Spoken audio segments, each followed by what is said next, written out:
രണ്ടാം പിണറായി വിജയൻ സർക്കാരിൻ്റെ 4ാം വാർഷികാഘോഷത്തിൻ്റെ സംസ്ഥാനതല ഉദ്ഘാടനത്തിന് കാസർഗോഡ് ഒരുങ്ങിക്കഴിഞ്ഞു. കാസർഗോഡ് പിലിക്കോട് കാലിക്കടവ് മൈതാനിയിലാണ് ഈ രണ്ടാം പിണറായി വിജയൻ സർക്കാരിൻ്റെ സംസ്ഥാനതല ഉദ്ഘാടനവും അതോടൊപ്പം തന്നെ എൻ്റെ കേരളം പ്രദർശന വിപണന മേളയുടെ ഉദ്ഘാടനവും എല്ലാം തന്നെ നടക്കുന്നത്. ഇവിടെ തയ്യാറായി കഴിഞ്ഞു.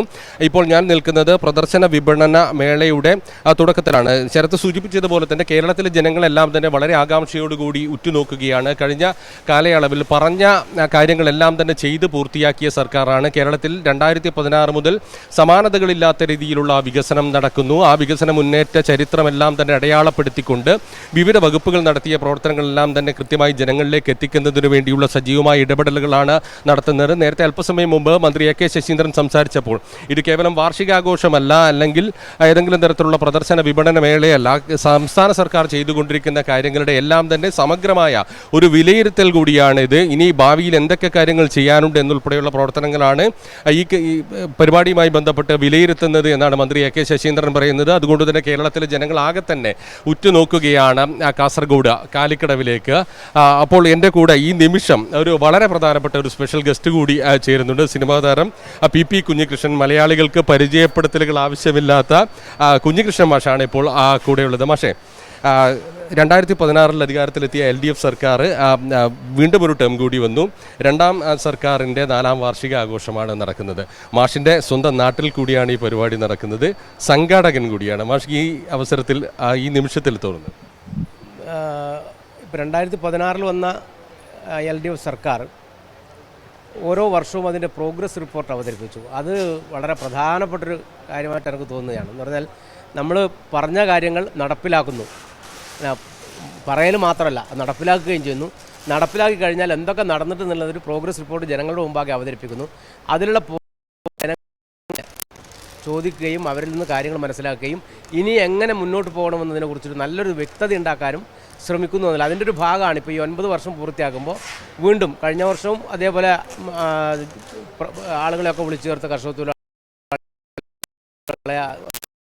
വിളിച്ച് മുഖ്യമന്ത്രി തന്നെ നേരിട്ട് സംവദിക്കുന്നു. അതൊരു പുതിയ ചരിത്രമല്ലേ, നേരത്തെ ഇല്ലാത്തതാണ്. അപ്പോൾ അത് വലിയ സന്തോഷമുള്ള കാര്യമാണ്. അതുമാത്രമല്ല, എന്തൊക്കെ പോരായ്മകളും നേട്ടങ്ങൾ മാത്രമല്ല ഉണ്ടായിട്ടുണ്ട്, അതോടൊപ്പം തന്നെ പോരായ്മകളും ഉണ്ടായിട്ടുണ്ട്.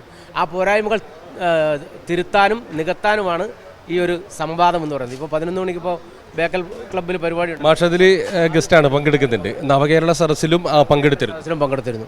അപ്പോൾ അതൊരു മാറ്റമാണ് ശരിക്കും പറഞ്ഞാൽ. നേരത്തെ നമ്മൾ ഇലക്ഷൻ കഴിഞ്ഞ് 5 വർഷം കഴിഞ്ഞാൽ മാത്രമാണ് പിന്നെ നമ്മൾ ജനങ്ങളെ സമീപിക്കും. പക്ഷേ അതല്ല, ഇത് ഓരോ വർഷവും പ്രോഗ്രസ് റിപ്പോർട്ട് അവതരിപ്പിക്കുകയും അതിൻ്റെ മികവ് വിലയിരുത്തുകയും പോരായ്മകൾ വിലയിരുത്തുകയും ഇനി എങ്ങനെ മുന്നോട്ട് പോകണമെന്ന് ചർച്ചയും ചെയ്യുന്നത് നല്ലൊരു വേദിയാണ്. സാധാരണഗതിയിൽ ഈ പ്രകടന പത്രിക എന്ന് പറയുന്നത് തെരഞ്ഞെടുപ്പിൽ പ്രകടന പത്രികയിലെ മുഴുവൻ കാര്യങ്ങളും പൂർത്തിയാക്കിയാണ് ഒന്നാമത്തെ LDF സർക്കാർ പിന്നീട് തെരഞ്ഞെടുപ്പിനെ നേരിട്ടത്. ഇപ്പം പിന്നെ 100 കാര്യങ്ങൾ പറഞ്ഞിട്ടുണ്ട്. ആ 100 കാര്യത്തിൽ ഒന്നോ രണ്ടോ കാര്യങ്ങൾ ഒഴികെ ബാക്കി 98 കാര്യങ്ങൾ നടപ്പിലാക്കാൻ വേണ്ടി കഴിഞ്ഞു എന്നുള്ളത് വലിയൊരു മാറ്റം തന്നെയാണ്.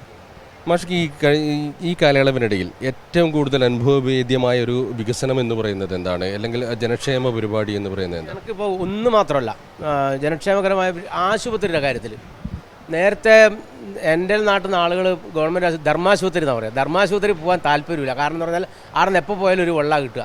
പക്ഷെ ഇപ്പം അത് മാറി.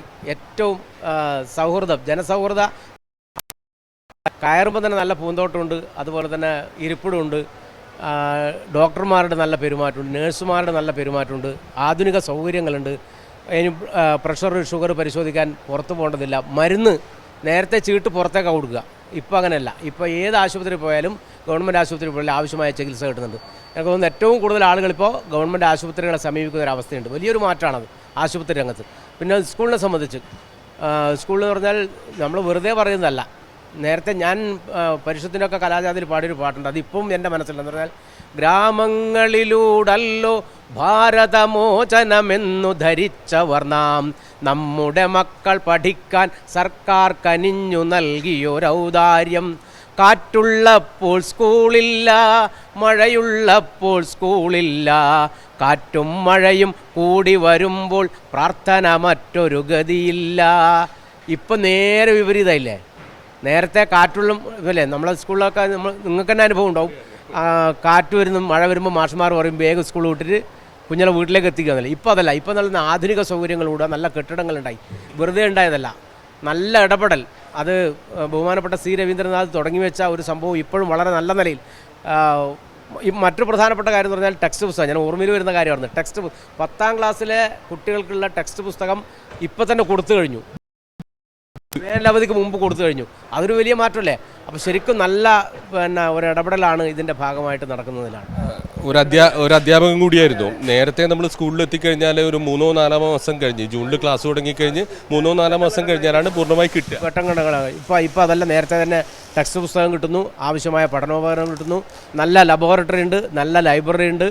ഇപ്പോൾ നമ്മുടെ MLA ആണെങ്കിൽ, എം രാജഗോപാലൻ MLA ആണെങ്കിൽ സ്കൂളുകൾക്ക് ആവശ്യമായിട്ടുള്ള ലൈബ്രറി അതുപോലെ മറ്റ് സൗകര്യങ്ങളൊക്കെ കൊടുക്കുന്നുണ്ട്. പക്ഷേ ഇപ്പോൾ നമ്മളിവിടെ നിൽക്കുമ്പോൾ ഇവിടെ നമുക്ക് ഈ സർക്കാരിൻ്റെ നേട്ടങ്ങളെല്ലാം തന്നെ ഒരു പ്രധാനപ്പെട്ട നേട്ടം എന്ന് പറഞ്ഞാൽ നമ്മൾ ഏറ്റവും ആരും ശ്രദ്ധിക്കപ്പെടാതെ പോയ ആളുകളെ പോലും നമ്മൾ ഏറ്റവും പ്രധാനപ്പെട്ട തെളിവാണ് ഈ അതിദാരിദ്ര്യരെ കണ്ടെത്തുക എന്നുള്ളത്. അതിദാരിദ്ര്യത്തിലുള്ള ലിസ്റ്റ് നമ്മുടെ പഞ്ചായത്തിലൊക്കെ, നമ്മുടെ വാർഡിലൊക്കെ അങ്ങനെ കണ്ടെത്തിയിട്ടുണ്ട്. മാഷ് പഞ്ചായത്ത് മെമ്പർ കൂടി ഓർമ്മിപ്പിക്കുന്നത് പടന്ന പഞ്ചായത്തിലെ 9ാം വാർഡിലെ മെമ്പർ കൂടിയാണ്. അപ്പോൾ മാഷ്ക്ക് കൃത്യമായി ആ കാര്യത്തിൽ എങ്ങനെയാണ് അതിൻ്റെ പ്രവർത്തനം നടന്നതെന്നൊരു വ്യക്തമായി പറയാൻ പറ്റും. നല്ല സർവേ പ്രവർത്തനമൊക്കെ നടത്തി ഓരോ വാർഡിൽ നിന്നും ഏറ്റവും ദാരിദ്ര്യം അനുഭവിക്കുന്നവരെ കണ്ടെത്തി, അവർക്ക് വീടില്ല, അതുപോലെ മറ്റ് കയറി കിടക്കാൻ ഇടവില്ലാത്തവരെല്ലാം കണ്ടെത്തി അവർക്ക് ആവശ്യം. ഇപ്പോൾ അവർക്ക് വീടില്ലെങ്കിൽ തൽക്കാലം അവർക്ക് വാടക വീടെങ്കിലും കൊടുക്കും. ആ വാടക ഗവൺമെൻറ് കൊടുക്കുന്നതിലാണ്. അതൊരു മാറ്റമല്ലേ? അപ്പോൾ ഞാൻ പറയുന്നത് ഈ വികസന പ്രവർത്തനത്തിൽ വേറെ രാഷ്ട്രീയ കാഴ്ചപ്പാടൊന്നും വേണമെന്നില്ല. നമുക്ക് രാഷ്ട്രീയം മാറ്റി നിർത്തിക്കൊണ്ട് കേരളത്തിൻ്റെ വികസനത്തിന് എല്ലാവരും ഒറ്റക്കെട്ടായി നിൽക്കണമെന്നില്ലാണ്. മാഷ് അത് പറയുന്ന ഒരു ഘട്ടത്തിൽ പ്രതിപക്ഷം ഇത്രയും വളരെ പ്രധാനപ്പെട്ട കേരളത്തിൻ്റെ വികസനവുമായി ബന്ധപ്പെട്ട ചർച്ച നടക്കുന്ന ഒരു പരിപാടി അത് ബഹിഷ്കരിച്ചിരിക്കുകയാണ്. അത് മാറി നിൽക്കേണ്ടതില്ല എന്ന് എൻ്റെ ഒരു അഭിപ്രായം. എന്ന് പറഞ്ഞാൽ ഈ വികസന കാര്യത്തിൽ ചർച്ച ചെയ്യാലോ, പോരായ്മകളൊക്കെ നേരിട്ട് ഇവിടെ വന്ന് അവതരിപ്പിക്കാം. എന്തൊക്കെ പോരായ്മകളുണ്ട് അത് പരിഹരിക്കാനല്ലേ? അപ്പോൾ അവരെയും കൂടെ കൂട്ടായ പ്രവർത്തനം നമുക്ക് കേരളത്തിന് ആവശ്യം. നമ്മളെ കേരളത്തിൻ്റെ വികസനമാണ്, കേരളത്തിൻ്റെ വികസനത്തിന് വേണ്ടിയിട്ടാണ് ഈ പ്രവർത്തനം നടത്തുന്നത്. ഇതൊരു വിപണന മേള മാത്രമല്ലല്ലോ. ഇവിടെ നടത്തിയ പ്രവർത്തനങ്ങൾ വിലയിരുത്താനുള്ളൊരു അവസരം കൂടിയുണ്ട്. അത് മുഖ്യമന്ത്രി പോലത്തെ മന്ത്രിമാരും പങ്കെടുക്കുമ്പോൾ നിശിതമായ വിമർശനം നടത്താലോ. ഈ യോഗത്തിൽ വന്നുകൊണ്ട് നമ്മളിപ്പോൾ ഈ സദസ്സിൽ പോയി മുഖ്യമന്ത്രി പറയുന്നത് കേട്ടിട്ട് വരാനല്ലല്ലോ. നമുക്ക് പറയാനുള്ള കാര്യങ്ങൾ പറയും, നിർദ്ദേശങ്ങൾ പറയും. അതിനുള്ളൊരു അവസരം കൂടിയാണ്. ആ അവസരം ഉപയോഗപ്പെടുത്തുകയാണ് വേണ്ടതാണ്